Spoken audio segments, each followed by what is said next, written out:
Hello everybody, welcome to another video, and today we are going to be reviewing Inside Out 2. So this was a movie that I really wanted to watch it from a very long time, ever since the first movie got released.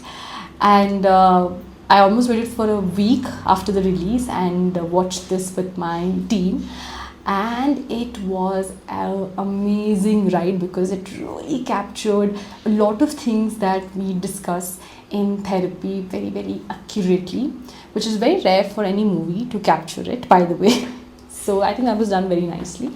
So here's me telling you the good, the bad, and the things which can be improved about in this movie. Well, the good aspects of it. So there are a couple of them, I must say.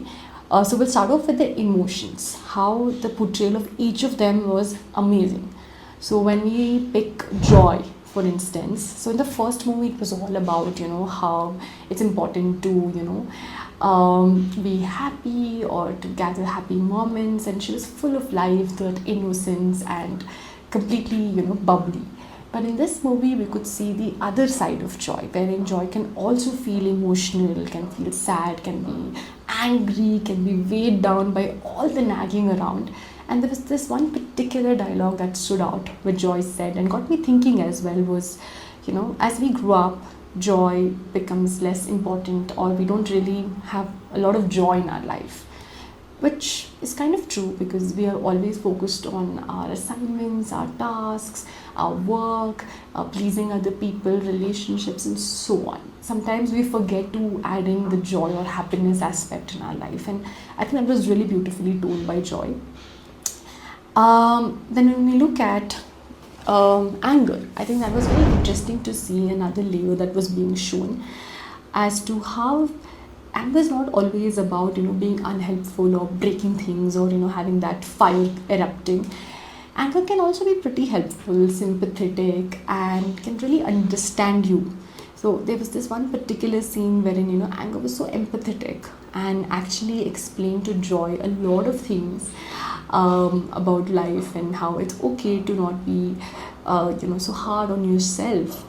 So that's actually the essence of anger, right? Like, anger is mostly a secondary emotion. There's always something else that we are protecting or hiding behind anger. And I think it was shown so beautifully. And you could see that anger can be sarcastic, can be funny, can be, very helpful at the time of crisis, which is actually true, right? Even in our day-to-day lives. So I think that was something that really stood out for me. Anxiety, the new emotion that was added into this ensemble. Well, that was very exciting to see anxiety being portrayed as what it truly is. It's a helpful and an unhelpful emotion, both. So it is helpful, like all emotions are helpful, right? It's always driven to protect you or to take care of you or to help you. So anxiety basically does the job of predicting the future, and what are all the things that we need to have to ensure that the worst possible future doesn't really happen. So I think that was shown very beautifully in the movie. And when we let one emotion dominate us, how it can impact us. So when we are for example, in this movie, anxiety was dominating. So what happens is that it only does its job of protecting you, or telling you what it knows the best, right? So that can sometimes be really unhelpful.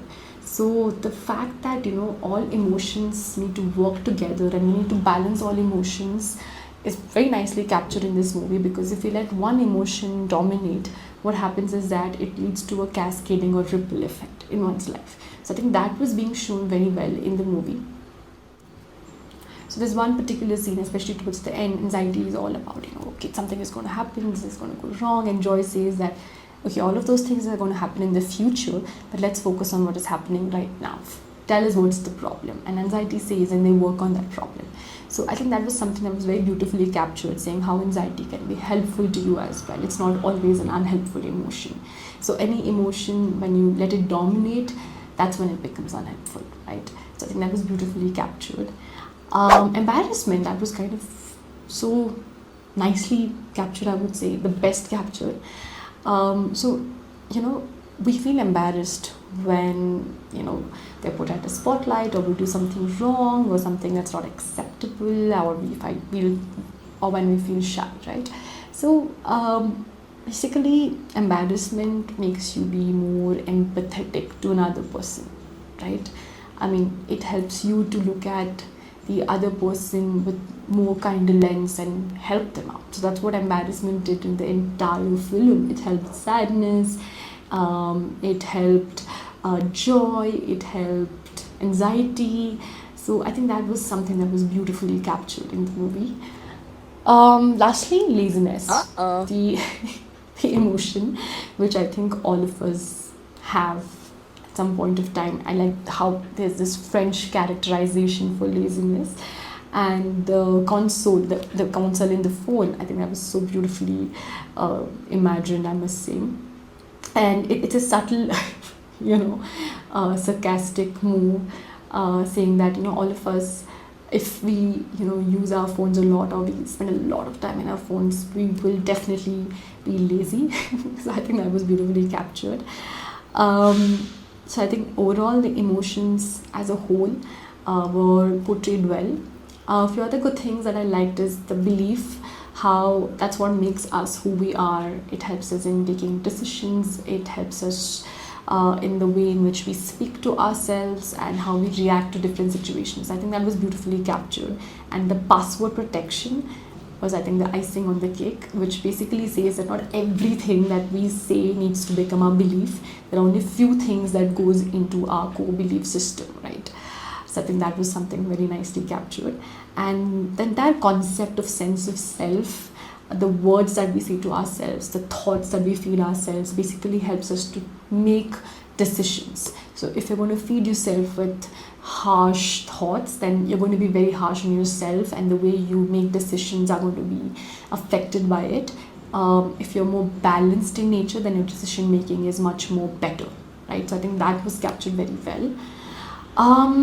The things which can be improved on in the movie, I would say, is firstly keep it a little bit longer because I really enjoyed the movie, and I think it was a little abrupt end, I must say. So maybe having a more better end, basically showing a little bit about panic attack, what would happen to a person when you go through panic attack. It's not just that anxiety is all over, but what happens to the mind, or what happens to the body can be shown. Like there was this scene wherein when you overdump your mind, what happens. I think that you can show what happens if you're going through a panic attack. That's one thing I would add. But other than that, I think the entire movie was captured very well, in my opinion. Few things which really touched my heart were that how every emotion, when worked together, can calm you as a person, can ground you. I think that was something very nicely captured towards the end in the movie, when Riley is having a panic attack, how all these emotions hug and calm her down. That was nicely captured. And how it's important that we shouldn't always be biased towards one emotion, right? So we need to have a balance. So it's a mix of joy and anxiousness. When balanced together, we work much more better, right? So that's what we teach in therapy, is whenever you have an unhelpful thought, balance it with a helpful thought, not be pulled only by the unhelpful thought, because if you do that, it's like being pulled into an ocean by the force of it. So it's important to balance things out, and I think that was beautifully captured in this movie. And the entire concept of mindfulness, or coming to the present, focusing on the little things in life, the little joys, can make you so much more calmer and so much more better in your decision making. I think that was also very nicely captured in the movie.